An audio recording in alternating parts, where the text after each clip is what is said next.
Hello ವೀಕ್ಷಕರೇ, welcome to ವಿದೂರಂಗ್ ರುಚಿ creations.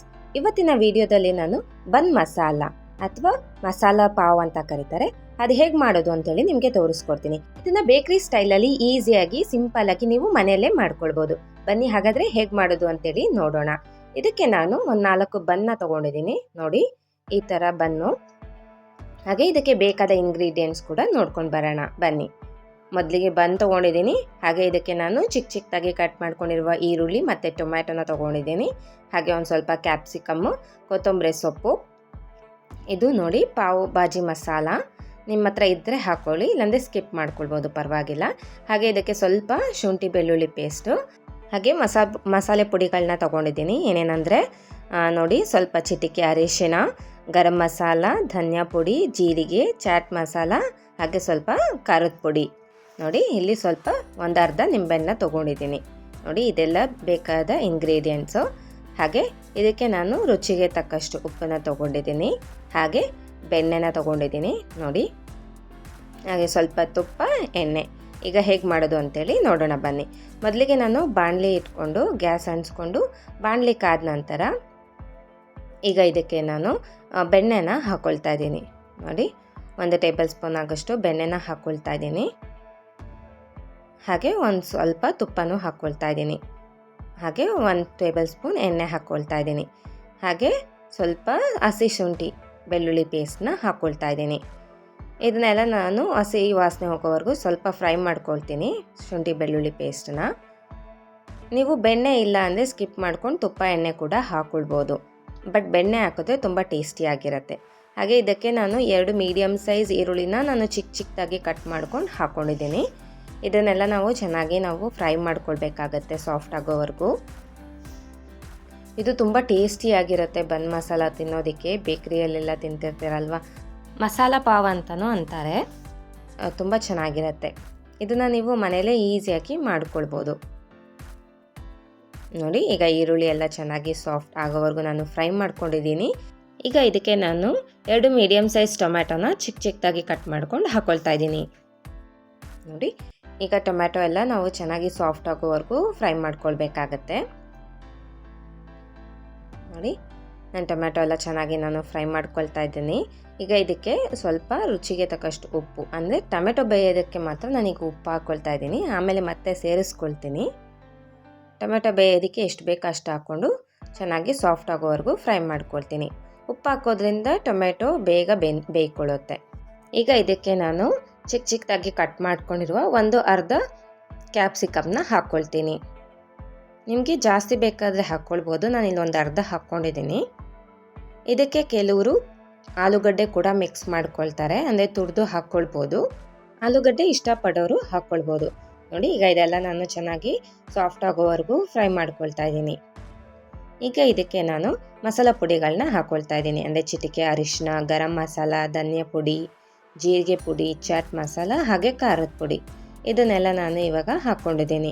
ಹಾಗೆ ಇದಕ್ಕೆ ನಾನು 1-2 ಟೇಬಲ್ ಸ್ಪೂನ್ ಆಗೋಷ್ಟು ಪಾವ್ ಭಾಜಿ ಮಸಾಲಾನ ಹಾಕ್ಕೊಂಡಿದ್ದೀನಿ. ಹಾಗೆ ರುಚಿಗೆ ತಕ್ಕಷ್ಟು ಉಪ್ಪನ್ನ ನೋಡ್ಕೊಂಡು ಸೇರಿಸ್ಕೊಳ್ಳಿ, ಯಾಕೆಂದರೆ ಆವಾಗಲೇ ನಾವು ಟೊಮೆಟೊ ಬೇಯಿಸೋದಕ್ಕೆ ಹಾಕ್ಕೊಂಡಿದ್ವಿ, ನೋಡಿಕೊಂಡು ಹಾಕ್ಕೊಳ್ಳಿ. ನೋಡಿ, ಈಗ ಇದನ್ನೆಲ್ಲ ನಾನು ಚೆನ್ನಾಗಿ ಮಿಕ್ಸ್ ಮಾಡಿಕೊಂಡು ಫ್ರೈ ಮಾಡ್ಕೊಳ್ತೀನಿ. ಅಂದರೆ ಮಸಾಲ ಪುಡಿಯಲ್ಲಿರುವ ಹಸಿ ವಾಸನೆ ಎಲ್ಲ ಹೋಗೋವರೆಗೂ ಚೆನ್ನಾಗಿ ಫ್ರೈ ಮಾಡ್ಕೊಳ್ಬೇಕಾಗತ್ತೆ. ನಿಮಗೆ ಗೊತ್ತಾಗುತ್ತೆ, ಲೈಟಾಗಿ ಎಣ್ಣೆ ಬಿಡೋಕ್ಕೆ ಸ್ಟಾರ್ಟ್ ಆಗುತ್ತೆ, ಅಲ್ಲಿವರೆಗೂ ಚೆನ್ನಾಗಿ ಫ್ರೈ ಮಾಡ್ಕೊಳ್ಳಿ. ಈಗ ಇದಕ್ಕೆ ನಾನು 2-3 ಟೇಬಲ್ ಸ್ಪೂನ್ ಆಗೋಷ್ಟು ನೀರನ್ನ ಸೇರಿಸ್ಕೊಂಡಿದ್ದೀನಿ.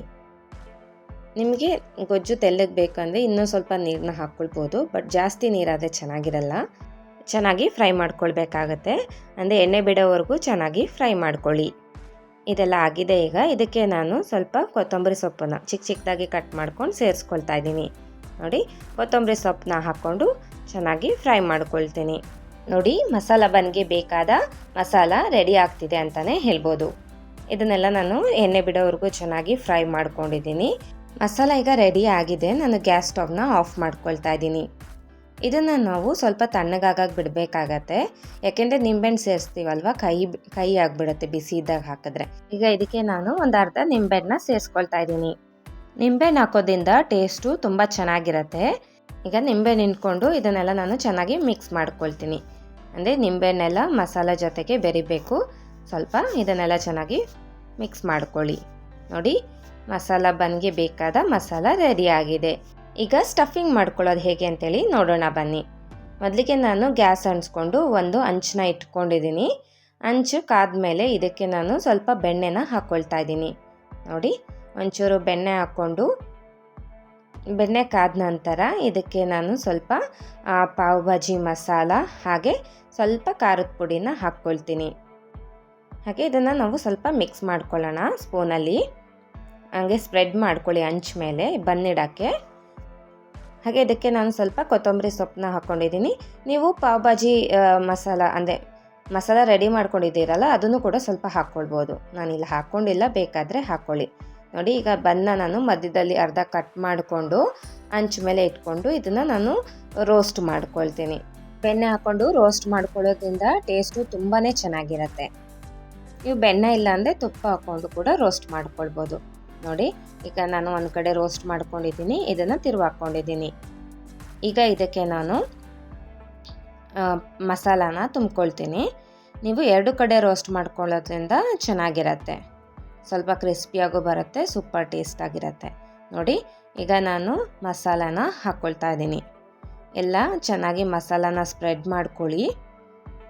ಸ್ಪ್ರೆಡ್ ಮಾಡಿಕೊಂಡು ಇದನ್ನು ನಾನು ಕ್ಲೋಸ್ ಮಾಡ್ಕೊಳ್ತೀನಿ. ನೋಡಿ, ಮಧ್ಯದಲ್ಲಿ ಮಸಾಲಾನ ತುಂಬಿಟ್ಟು ಇನ್ನೊಂದು ಪೀಸ್ ಬನ್ನ ಕ್ಲೋಸ್ ಮಾಡಿಕೊಂಡು ಇದನ್ನು ನಾನು ಸ್ವಲ್ಪ ರೋಸ್ಟ್ ಮಾಡ್ಕೊಳ್ತೀನಿ. ನೋಡಿ, ಇದನ್ನು ತಿರುವಾಕೊಳ್ಳಿ ಸ್ವಲ್ಪ. ಹಿಂದೆನೂ ನಾನು ಎರಡು ಕಡೆನೂ ಚೆನ್ನಾಗಿ ನಾನು ರೋಸ್ಟ್ ಮಾಡ್ಕೊಳ್ತೀನಿ. ರೋಸ್ಟ್ ಮಾಡ್ಕೊಳ್ಳೋದ್ರಿಂದ ತುಂಬ ಟೇಸ್ಟಿಯಾಗಿ ಕ್ರಿಸ್ಪಿಯಾಗಿ ನಿಮಗೆ ಚೆನ್ನಾಗಿರತ್ತೆ. ನೋಡಿ, ಈಗ ರೆಡಿಯಾಗಿದೆ. ನಾನು ಇದನ್ನು ಎತ್ತಿಟ್ಕೊಳ್ತಾ ಇದ್ದೀನಿ. ಅದೇ ರೀತಿ ನಾವು ಇನ್ನೊಂದು ಕೂಡ ಮಾಡ್ಕೊಳ್ತೀನಿ. ಅಂದರೆ ಸ್ವಲ್ಪ ಬೆಣ್ಣೆ ಹಾಕ್ಕೊಂಡು ಸ್ವಲ್ಪ ಪಾವ್ ಭಾಜಿ ಮಸಾಲ ಪೌಡರು ಹಾಗೆ ಸ್ವಲ್ಪ ಖಾರದ ಪುಡಿ, ನಿಮಗೆ ಬೇಕಾದರೆ ಕೊತ್ತಂಬರಿ ಸೊಪ್ಪು ಮತ್ತು ನಾವು ಮಾಡ್ಕೊಂಡಿರೋ ಮಸಾಲೆನೂ ಕೂಡ ಹಾಕ್ಕೊಂಡು ಅದ್ರ ಮೇಲೆ ಬನ್ನ ಇಟ್ಕೊಂಡು ಅಂದರೆ ಬನ್ನ ಅರ್ಧ ಕಟ್ ಮಾಡಿಕೊಂಡು ರೋಸ್ಟ್ ಮಾಡ್ಕೊಳ್ಬೋದು. ನೀವು ಇದನ್ನು ಸಪ್ರೇಟು ಕೂಡ ರೋಸ್ಟ್ ಮಾಡಿಕೊಂಡು ಆಮೇಲೆ ಫಿಲ್ ಮಾಡಿ ಮತ್ತೆ ಬೇಯಿಸ್ಕೊಳ್ಬೋದು ಬನ್ನನ್ನ. ಅಂದರೆ ಬನ್ನನ್ನ ನೀವು ಸಪ್ರೇಟು ಬೆಣ್ಣೆಯಲ್ಲಿ ಫಸ್ಟು ರೋಸ್ಟ್ ಮಾಡ್ಕೊಳ್ಬೋದು. ರೋಸ್ಟ್ ಮಾಡಿಕೊಂಡು ಆಮೇಲೆ ಸ್ಟಫಿಂಗ್ ಮಾಡಿಕೊಂಡು ಅಂದರೆ ಮಸಾಲ ಎಲ್ಲ ಸ್ಟಫಿಂಗ್ ಮಾಡಿಕೊಂಡು ಮತ್ತು ನೀವು ಹಂಚ್ ಮೇಲೆ ಇಟ್ಟು ಇನ್ನೂ ಸ್ವಲ್ಪ ಬೆಣ್ಣೆ ಹಾಕ್ಕೊಂಡು ಅದನ್ನು ನೀವು ಲೋ ಫ್ಲೇಮಲ್ಲಿ ಒಂದು 2 ನಿಮಿಷ ಅಂದರೆ ಎರಡು ಕಡೆ 2 ನಿಮಿಷ ನೀವು ಜಸ್ಟು ಬೇಕ್ ಮಾಡಿಕೊಂಡ್ರೆ ಕ್ರಿಸ್ಪಿಯಾಗಿ ಚೆನ್ನಾಗಿ ಬರುತ್ತೆ. ಇಲ್ಲಾಂದರೆ ನೀವು ಡೈರೆಕ್ಟಾಗಿ ಹಂಚ್ ಮೇಲೆ ರೋಸ್ಟ್ ಮಾಡ್ಕೊಳ್ತಾ ಫಿಲ್ಲಿಂಗ್ ಕೂಡ ಮಾಡ್ಕೊಳ್ಬೋದು. ನೋಡಿ, ಈಗ ಇದು ನಾನು ಇನ್ನೊಂದು ಕೂಡ ರೆಡಿ ಮಾಡ್ಕೊಂಡಿದ್ದೀನಿ. ನೋಡ್ತಿರ್ಬೋದು ಎಷ್ಟು ಚೆನ್ನಾಗಿ ಬನ್ ಮಸಾಲ ರೆಡಿಯಾಗಿದೆ ಅಂತ. ಇದಕ್ಕೆ ನಾನು ಜಸ್ಟ್ ಅಲಂಕಾರಕ್ಕೋಸ್ಕರ ಆನಿಯನ್ನ ಅಂದರೆ ಈರುಳ್ಳಿನ ಚಿಕ್ಕ ಚಿಕ್ಕದಾಗಿ ಕಟ್ ಮಾಡಿಕೊಂಡು ಬನ್ ಮಸಾಲ ಮೇಲೆ ಇಟ್ಕೊಳ್ತಾ ಇದ್ದೀನಿ. ಮತ್ತು ಹಾಗೆ ಕೊತ್ತಂಬರಿ ಸೊಪ್ಪನ್ನು ಹಾಕ್ಕೊಳ್ತಾ ಇದ್ದೀನಿ. ನೀವು ಆನಿಯನ್ನ ನೆಂಚ್ಕೊಂಡು ತಿನ್ಬೋದು, ತುಂಬ ಟೇಸ್ಟಿಯಾಗಿರುತ್ತೆ. ಹಾಗೆ ಇದಕ್ಕೆ ನಾನು ಸ್ವಲ್ಪ ಸೇವನ್ನ ಸ್ಪ್ರೆಡ್ ಮಾಡ್ಕೊಳ್ತಾ ಇದ್ದೀನಿ. ನಿಮಗೆ ಬೇಕಾದರೆ ಹಾಕ್ಕೊಳ್ಬೋದು, ಚೆನ್ನಾಗಿರತ್ತೆ. ಇದರಲ್ಲ ಎಷ್ಟು ಈಸಿಯಾಗಿ ಸಿಂಪಲ್ಲಾಗಿ ಬನ್ ಮಸಾಲ ಬೇಕ್ರಿ ಸ್ಟೈಲಲ್ಲಿ ಮನೇಲೇ ರೆಡಿ ಆಗಿದೆ ಅಂತೇಳಿ. ಇದೇ ರೀತಿ ನೀವು ಮನೇಲಿ ಟ್ರೈ ಮಾಡಿ ಹೇಗೆ ಬಂತು ಅಂತೇಳಿ ಕಮೆಂಟ್ ಮಾಡಿ. ಈ ವಿಡಿಯೋ ಮೂಲಕ ಮಾಡಿ ತೋರಿಸಿರುವ ಬನ್ ಮಸಾಲ ನಿಮ್ಮೆಲ್ರಿಗೂ ಇಷ್ಟ ಆಗಿದೆ ಅಂತೇಳಿ ಅಂದ್ಕೊಂಡಿದ್ದೀನಿ. ಇಷ್ಟ ಆಗಿದ್ರೆ please like, share and subscribe. ಇದೇ ಥರ ಒಳ್ಳೊಳ್ಳೆ ಈಸಿ, ಟೇಸ್ಟಿ ಆ್ಯಂಡ್ ಹೆಲ್ತಿ ರೆಸಿಪೀಸ್ಗೋಸ್ಕರ ನಮ್ಮ ಚಾನಲ್ನ ಫಾಲೋ ಮಾಡಿ. Thank you.